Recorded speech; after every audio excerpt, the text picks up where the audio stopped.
Hi, I'm Shane Bayless, Doc Hockey for Pro Action Sports Injury Clinic. Welcome to Timeout Corner. We've been talking about ankle sprains. So today I want to go right into it, going how do we grade an ankle sprain? So grading an ankle sprain is usually 1, 2, or 3.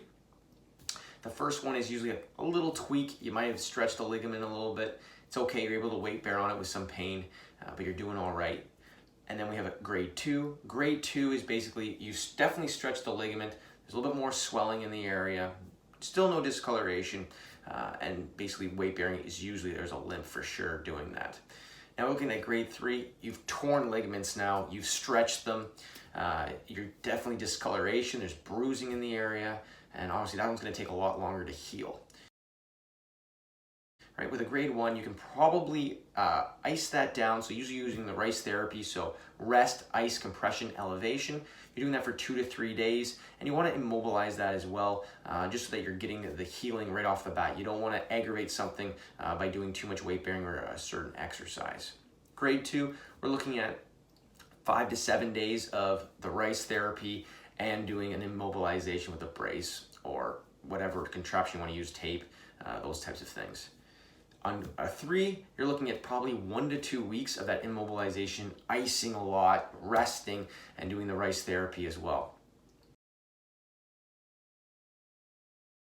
Now, when we're looking at bracing wise, you want to make sure you're using a brace that has straps or laces, okay? Something that's really going to immobilize it so there's not a lot of movement, especially if you are moving around a little bit, just so that it's not being aggravated by sudden knocks against, a chair or a wall or something along those lines.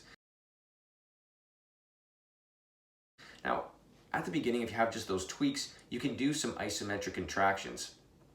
All right, so those isometric contractions, you can start ramping them up, but you start with just like 10% of isometric contraction. Once you have that 10%, you can start going to 20%, 30%.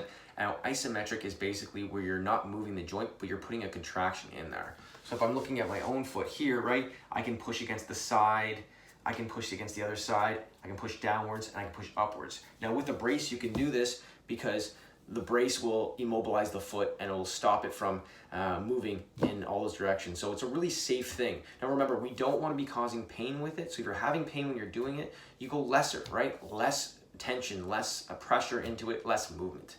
So make sure that you're doing that properly when you're doing the isometric contraction. I also like water. Now, the water is about moving it around, not moving the foot around when you're first having it injured. Okay, so you can do the whole foot in the big capital letters or whatever it is, but just moving it around. What's that doing is helps with the movement of the fluid. So the body needs movement for the veins to kind of drain, get rid of the toxins, exchange blood flow. So circulation and healing process helps with the lymphatic system.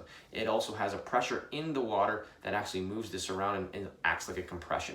So it's a really good thing to help heal. I love water for all healing injuries of all parts of the body. So try that out too on the early going. But remember, we're not trying to move the foot. We're just trying to get it in water and moving it as a unit, not individually the ankle and the toes and things.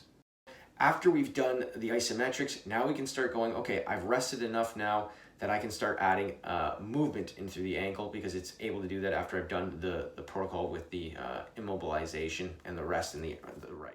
We might want to do swimming now, or moving the ankle and the toes in the ABC, so capital ABC when you're moving the toes. All right, and then doing swimming.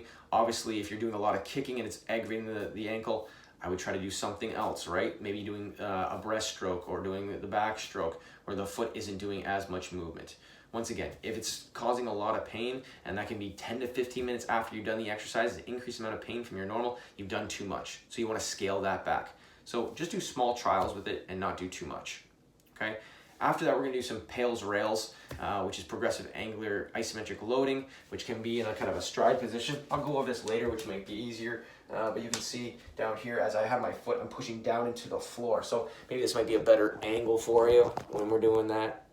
So we have the foot pushing down into the floor, so I'm pushing my toes in that, right in line, and I'm bringing it upwards after that with the progressive angle. So we'll go over that in a little bit more detail later, but that might be a good thing to start off because we want to get dorsiflexion first. After you get that, you might want to go to an inversion or eversion, which is basically bringing the foot outside in and inside. okay? So you can use those things as something that you might want to do. After those types of exercise, you're done with that, you're probably basically healed. Now we're looking at prevention. So we'd be doing foot drills, right? Like we showed, stepping on the outside, stepping on the insides of the foot, toes out, toes in, heel walk, and then a toe walk backwards. So those things can be very good for the prevention wise afterwards, and it should be something you continue to do because your ankle now is compromised, right? You've had it injured, you've stretched those ligaments. Are the ligaments going to go back the same length? It might not, especially depending on the severity of that injury. If it's really severe, you're probably going to have more of a chance of doing it again.